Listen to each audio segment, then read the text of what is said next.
आज हम बात करेंगे इंग्लिश का एक बहुत ही इंटरेस्टिंग और थोड़ा सा टफ लगने वाला टॉपिक है अनटिल और अनलेस। तो देखिए होता क्या है, लोग जनरली इसे एक जैसा ही यूज करते हैं और समझते हैं कि दोनों का एक ही मीनिंग है। हाँ, हिंदी में तो आप कह सकते हैं कि दोनों का एक मीनिंग है कि, लेकिन इंग्लिश में वो बिल्कुल अलग हो जाता है। तो सबसे पहले बात करेंगे हम अनटिल और अनलेस की मीनिंग के बारे में कि इसका हिंदी मीनिंग क्या है। तो अनटिल जो है और अनलेस ये दोनों ही जब तक तब तक की मीनिंग देते हैं। सबसे पहले तो आप ये याद रखें। अब उसमें भी क्लासिफिकेशन क्या है, अनटिल जो है वो जब तक यानी दोनों ही एक तरह से कहा जाए तो नेगेटिव सेंस में सेंस देते हैं, यानी इसमें नॉट भी साथ में लगा होता है, हमें अलग से सेंटेंस में नॉट लगाने की जरूरत नहीं है। तो अनटिल जो है वो आपका समय को बताता है, जबकि अनलेस कंडीशन यानी शर्त को प्रकट करता है। हाँ, कंडीशन वाले सेंटेंस में जिसमें अगर, और अनलेस का मतलब होता है इफ नॉट, यानी यदि नहीं या अगर नहीं। ठीक है, इसका मतलब ये होता है। और अनटिल जो है वो किसी काम के खत्म होने के समय को बताता है। अभी मैंने बताया कि जो अनटिल है वो समय को बता रहा है और अनलेस आपकी कंडीशनिंग को बता रहा है, यानी कि शर्त को बता रहा है। दूसरी बात क्या है कि जब वो समय को बताएगा तो किसी काम के खत्म होने का जो ड्यूरेशन है उसको बताएगा। और एक चीज और कि जो जब तक वाले सेंटेंस हैं, ठीक है, जब तक मैं ना आऊं तुम यहीं रुकना, इस टाइप से जो सेंटेंस होते हैं उसमें भी हम अनटिल का यूज करते हैं। अच्छा, अब बात आती है कि एक जगह ऐसा होता है जैसे आप इसका कंपैरिजन करें। तो जैसे मैं सेंटेंस बोलूंगी, मेरे आने तक इंतजार करो, ठीक है, वेट अंटिल आई कम। अब यहां पर देखिए समय को बताया जा रहा है कि ड्यूरेशन बताई जा रही है कि जब मैं आऊं तभी तुम जाना, ठीक है, मेरे आने तक आप करो। अब इसी सेंटेंस को मैं ऐसे बोलूं कि अगर जब मैं ना आ जाऊं जाना मत, यानी मत जाइए अगर मैं ना आऊं, यानी कहने का मतलब जब तक मैं ना आऊं तब तक आप जाइएगा नहीं। तो यहां पर कंडीशन जो शो हो रही है, तो कैसे सेंटेंस को बनाएंगे, डोंट गो अनलेस आई कम। ठीक है, और एक चीज और मैं बताऊं आपको, एक जगह पे एक सिचुएशन ऐसी भी आती है जहां पर अनटिल और अनलेस साथ में लगा होता है। तो प्लीज डोंट कंफ्यूज कि इसका कोई एक अलग मतलब होता है, नहीं, ये एक फ्रेज की तरह काम करता है। और इसका जो अनलेस है, अनटिल का तो नहीं, अनलेस की जो मीनिंग है वो ही चलती है उस सेंटेंस में। तो अब हम देखेंगे बोर्ड पे कि किस तरह से ये सेंटेंस बनते हैं। तो सबसे पहले देखेंगे हम अनटिल। देखिए, अनटिल का मतलब होता है जब तक या तब तक। कुछ हिंदी मीनिंग इसकी ऐसी निकलती है और ये बताता है आपके समय को, यानी टाइम बताता है, यानी कि ये कहता है कि कोई काम कब से कब तक चला, उसके ड्यूरेशन को बताता है। ठीक है, अब हम सेंटेंस देखेंगे इसका। अगर हम चाहें इसका फॉर्मूला क्रिएट करना तो जनरली जैसे सेंटेंस बनते हैं आप वैसे ही बनाएंगे। तो कैसे हो जाएगा, सब्जेक्ट होगी, फिर वर्ब होगी, फिर अनटिल हो जाएगा, और फिर उसके बाद आपका अनटिल के बाद जो टाइम है वो बताएगा। तो ये आपका फॉर्मूला हो गया, इसको याद रखेंगे। अब देखिए सेंटेंस है, जैसे मेरा पहला, वह शाम 6 बजे तक ऑफिस में रही। ठीक है, तो वह शाम 6 बजे तक, तो यहाँ 6 बजे तक यानी कि उसने एक टाइम, पर्टिकुलर टाइम तक वो ऑफिस में रही। तो इसको बनाएंगे, शी स्टेड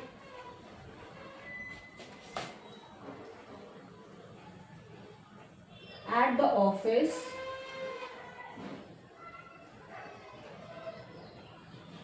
until 6 PM।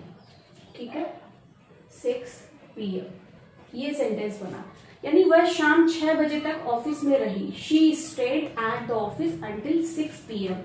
तो इस सेंटेंस को पता चल रहा है देखकर कि यहाँ पर समय को बताया जा रहा है, जबकि अंटिल समय को ही बताता है। ठीक है, अब हम देखेंगे कि अनलेस को कैसे सेंटेंस में यूज करते हैं। तो आइए देख लेते हैं। इसका भी एक सेंटेंस अनलेस का। अनलेस क्या बता रहा है आपका? शर्त, ठीक है। तो मैं यह ड्रेस नहीं खरीदूंगी अगर यह सेल में नहीं होगी। देखिए यहां पर कंडीशन है कि वो लड़की जो है ये कह रही है कि अगर सेल नहीं होगी तो मैं ड्रेस नहीं खरीदूंगी, यानी वो अपने पैसे बचाना चाहती है। तो इसको कैसे बनाएंगे? I won't by this dress unless I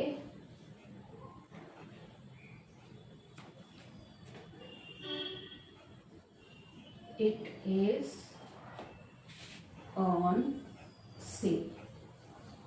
ठीक है, तो एक चीज देखेंगे हम ये कि देखिए अनलेस ऑब्वियस सी बात है कि शब्द वो बता रहा है, लेकिन ये जो अनलेस है आपका ये अपने अंदर नहीं भी लिए रहता है, यानी यदि नहीं या अगर नहीं। ठीक है, तो ये चीज याद रखेंगे।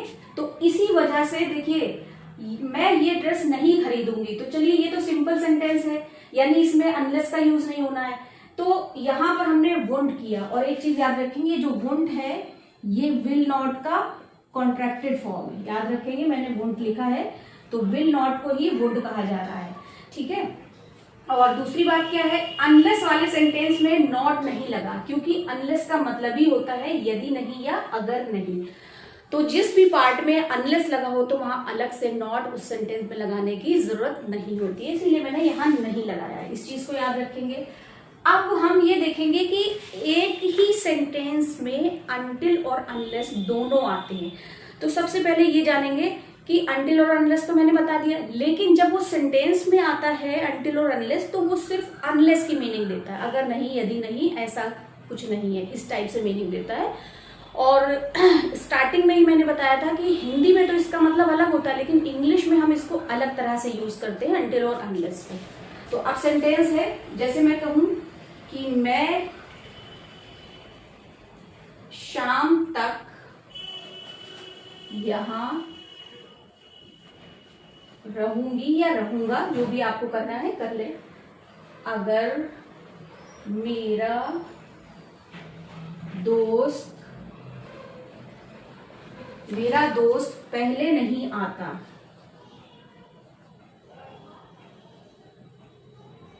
अब देखिए इस सेंटेंस में मैं एक साथ यूज करूंगी, तो अब ये देखिए I will stay here until evening unless my friend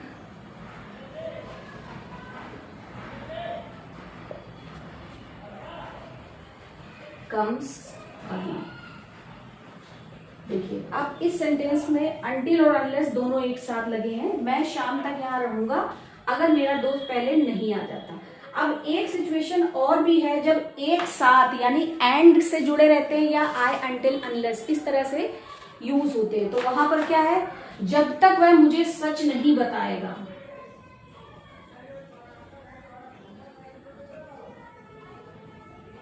सच नहीं बताएगा मैं उस पर भरोसा नहीं करूंगी। देखिए अब यहां पर सेंटेंस में एक साथ आएंगे, तो जैसे आई वोंट विल नॉट की कॉन्ट्रैक्टेड फॉर्म है, ट्रस्ट हिम until unless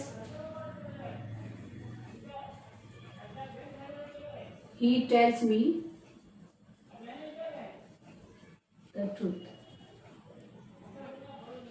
ठीक है, तो ये सेंटेंस इस तरह से यूज होते हैं।